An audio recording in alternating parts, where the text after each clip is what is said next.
Hey guys, this is Yuval from YD8K, and this is the Asus VivoBook S400CA.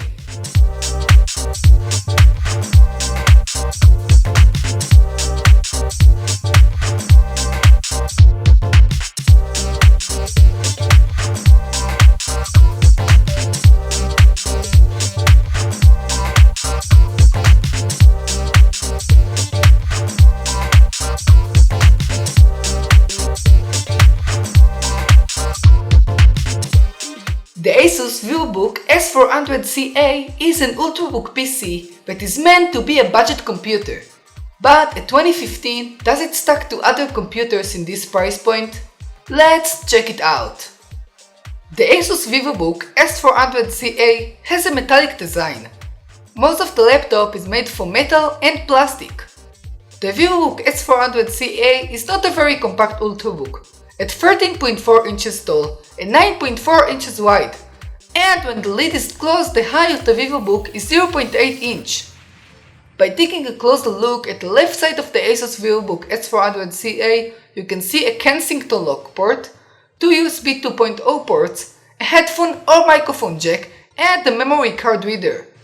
At the right of the VivoBook S400CA, you can see a USB 3.0 port, a HDMI port, a VGA port, a LAN port, and a power input port. At the back of the VivoBook you can see two speakers and air vents. When you open the lid you can see a microphone, a webcam, the display, a power button, the keyboard, the touchpad, and status indicators. The Asus VivoBook S400CA's design is really similar to the MacBook Air's design, but the VivoBook is a lot thicker and heavier. Right out of the box, the Asus VivoBook S400CA comes with Windows 8 pre-installed, and you get a free update to Windows 10. Windows 10 is the latest operating system for Microsoft, and it has many useful features, which haven't been seen in other operating systems. For example, in Windows 10 Microsoft has added Cortana, which is a voice assistant for Windows that can help you to easily manage your everyday tasks and time.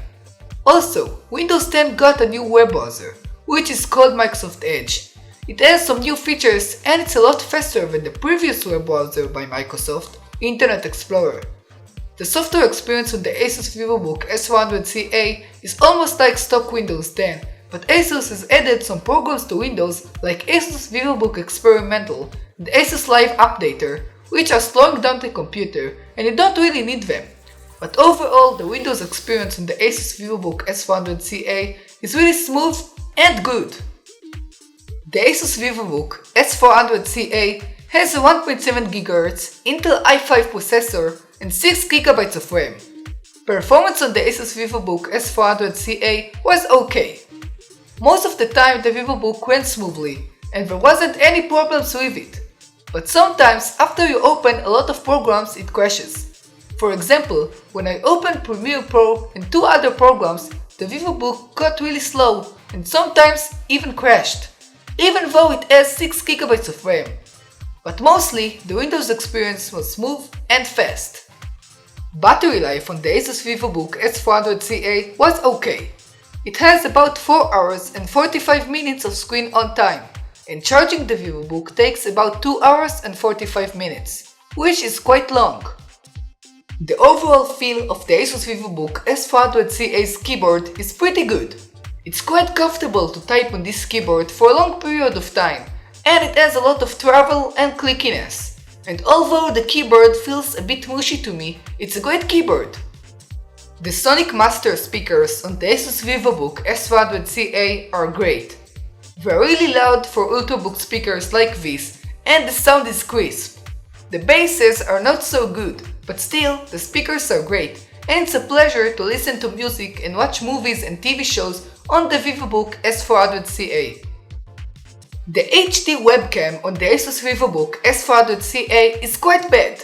The videos and pictures from this camera are not crispy, but at least the camera has a 720p video. The Asus VivoBook S400CA has a 14 inches display with a resolution of 1366 by 768 pixels and the Intel HD 4000 graphics card. The display is okay. The brightness of the display is not so good when compared to other computers in this size, and also you get a lot of reflections on the display when using it outside. Also, the display is not so sharp, and when editing videos on it, you can see the low resolution of the display. But for average use, I believe this display can be good enough. The Asus VivoBook S400CA has a solid performance, a nice speakers, a touchscreen display, and it runs Windows 10, but I don't think it's worth the $900 price tag. At the same price, you can buy an 11-inch MacBook Air, which is smaller, but it performs much better, and it has a better battery life. And that's it for today. I'm Yuval from YD8K. Thank you for watching, and feel free to hit that like button and subscribe if you want to see more videos like this. And I'll catch you on the next one. Goodbye.